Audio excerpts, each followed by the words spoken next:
I think first and foremost, Patrick, why don't you introduce yourself just at a high level and how you got started into real estate investing? Yeah, so Patrick McGrath, rental property couple on Instagram. Um, Basically, I was in sales for about 10 years. I did a bunch of different sales jobs.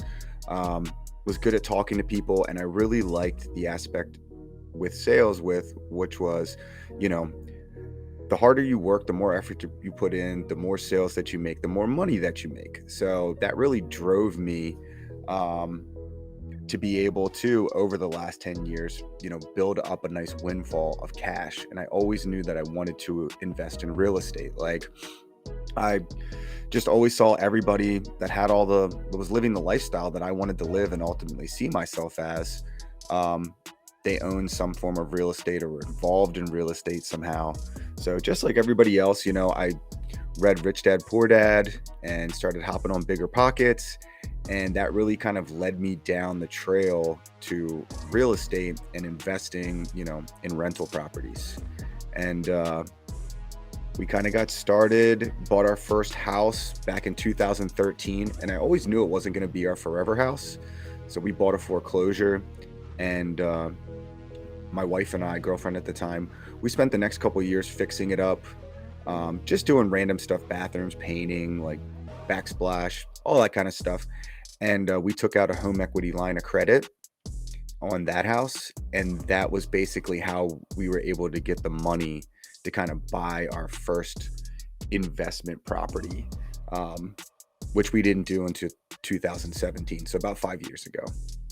Okay, gotcha. So two things I want to dive in there. So you bought the house before the wedding. Is that Yeah. true?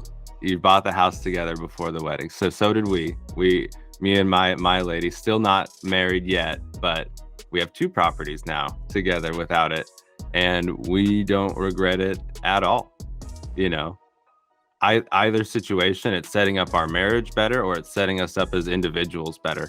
Like, it was just an absolute no-brainer on that side. So that's super interesting. And then that HELOC. So it took 5 years for that HELOC to get, big enough to warrant, an investment property purchase, essentially. Uh, no, it just Or, took it just or took us that amount of time to really like fix up the house, and then to even think about a HELOC. Like, again, gotcha. I was researching and trying to figure things out, and I was like, well, a HELOC's probably the only way that I'm going to be able to save up, you know, $40,000 or $50,000, or get $40,000 or $50,000 when I'm making like 30 grand base pay and maybe 50,000 after commissions, like, so that was kind of the only way we were going to be able to get the money to do it. So that's kind of when that happened. Gotcha. No, that makes total sense. In my eyes, when the pandemic started, that's when my investment mindset really like kicked in, and I was like, oh man, like looking at the world at more of a high level. Everyone's at home, right? So you're able to think a little bit more, less time to interact. And Bigger Pockets was just, streaming into my ears while I was like after work delivering DoorDash. So that was how I was able to scrimp and save for the first one. And then we actually rented out the basement of that home on Airbnb. So it was kind of like a pseudo house hack, if you will, because we turned it into a mother-in-law basement. Like, we put a microwave down there and a coffee pot machine, and it was like a 1 bed, 1 bath private room is what the listing was, but it was just a basement space.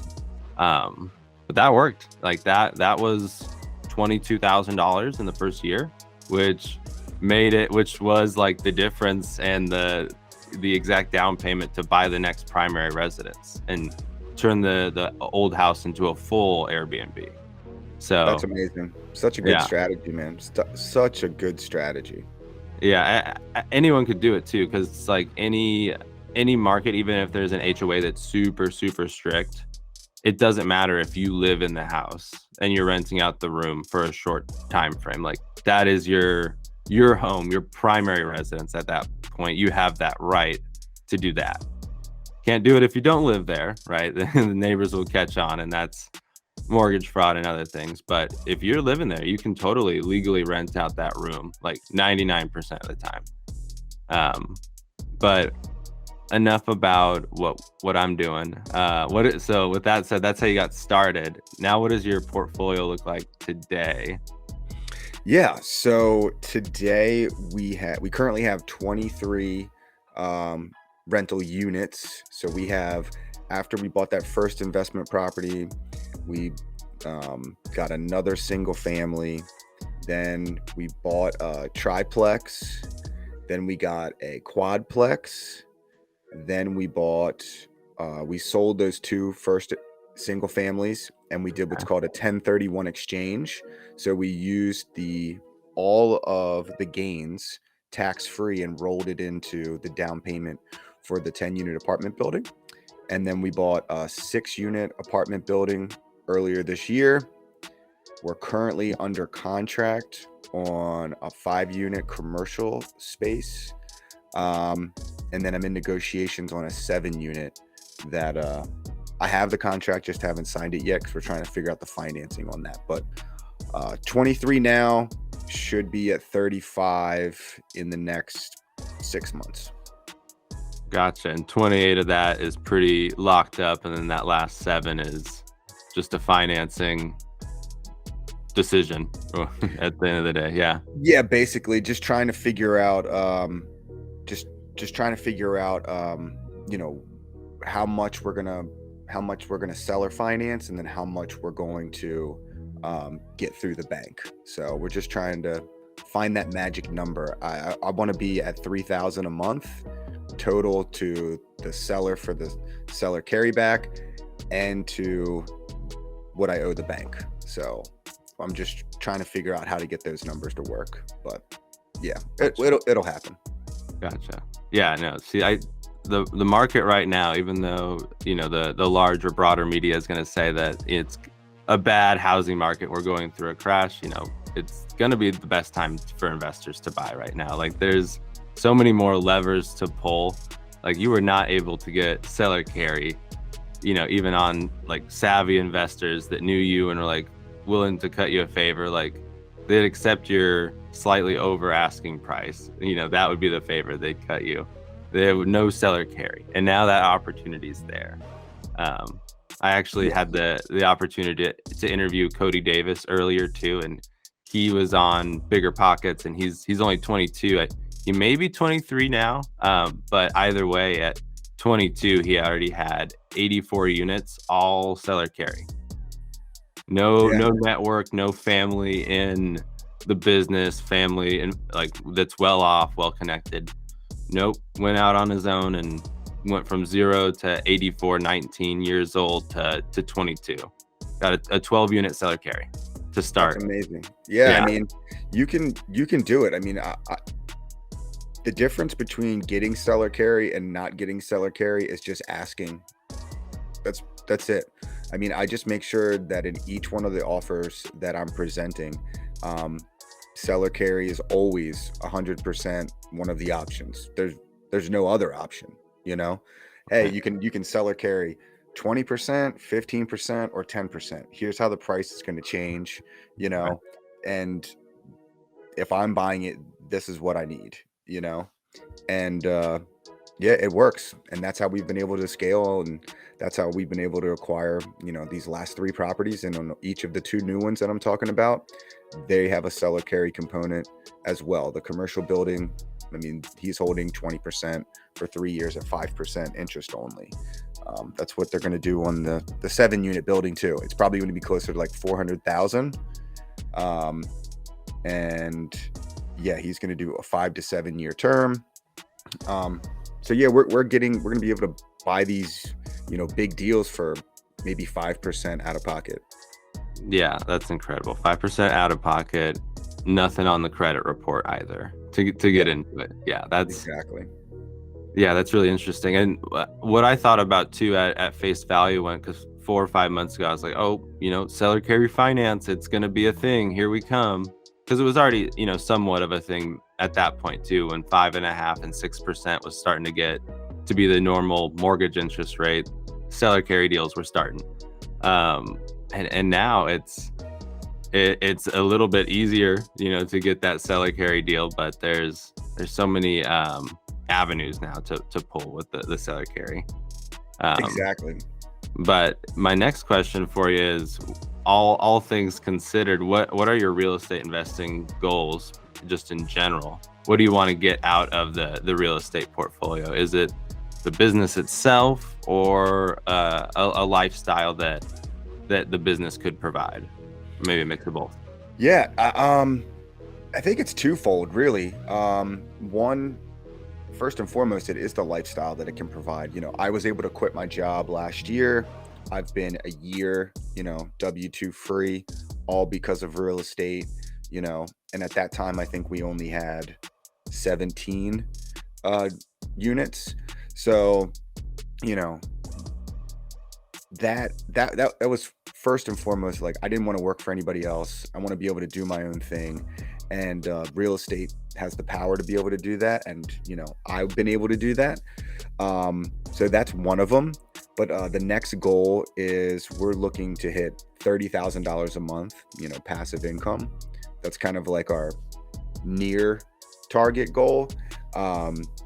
So we're about halfway there right now, and we're inching closer and closer as the months go by. But what I really want to do is I want to have a portfolio of at least 70 units personally owned.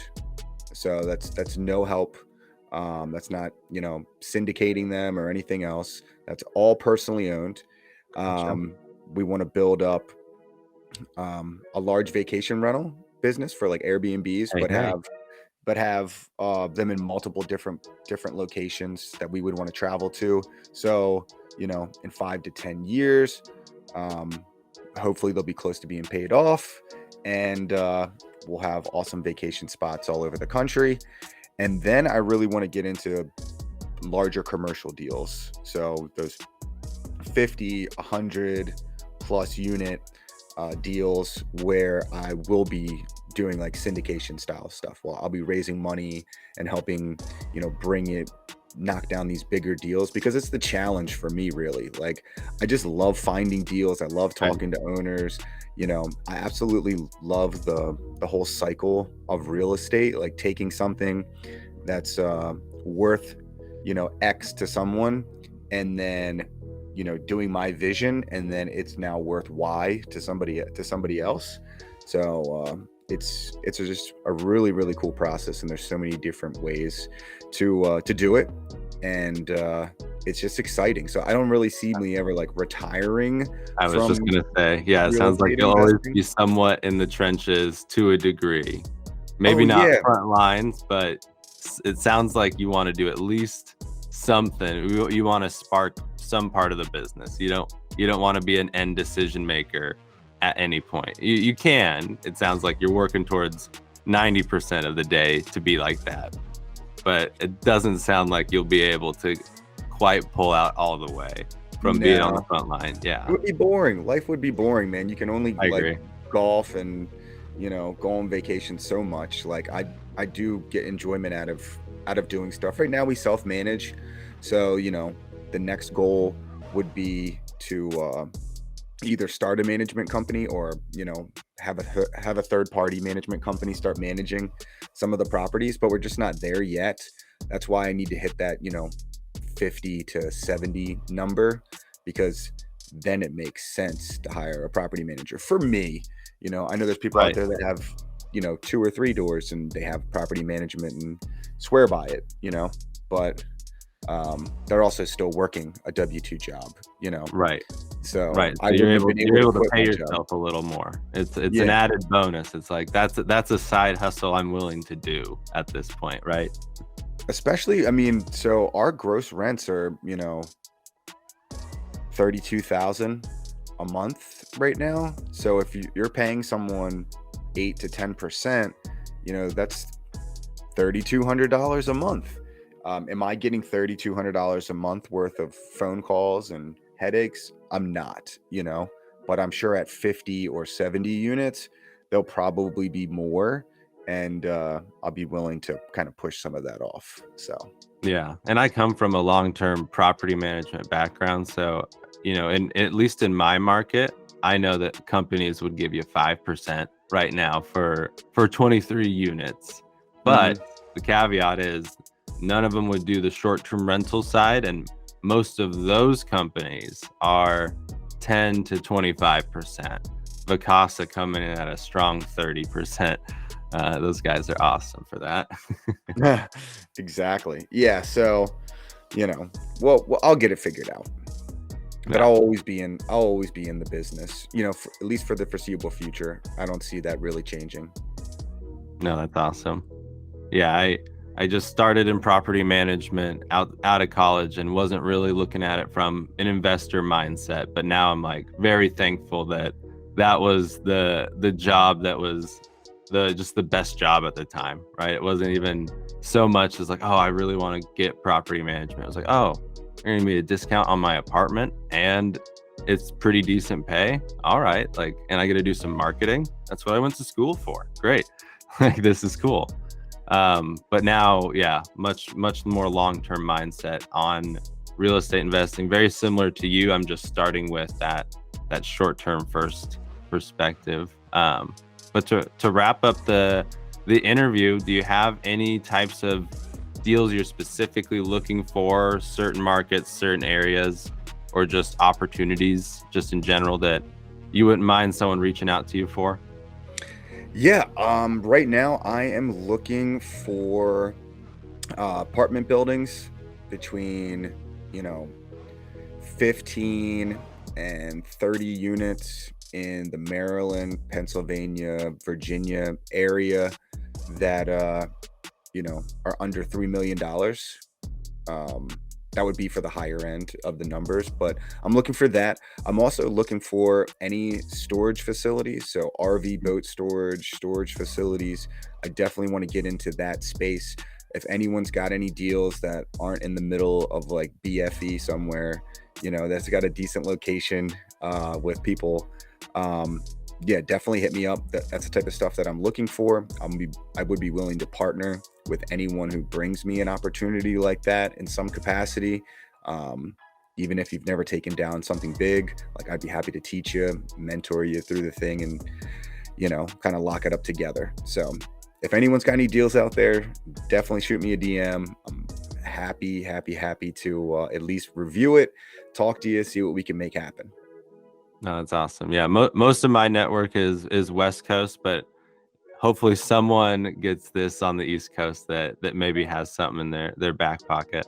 Uh, But all your contact information will also be linked in the description below. So if anyone does have that small multifamily deal in that area, sub 3 million, reach out to Patrick. But either way, sir, thank you for taking the time to let me ask you a few questions about your investing journey. Really appreciate it. oh man, thanks for asking, dude. I love it. And everybody, if you got any questions, shoot them my way. Shoot me a DM. I'm happy to help any way I can. Thanks a lot, man. I appreciate it.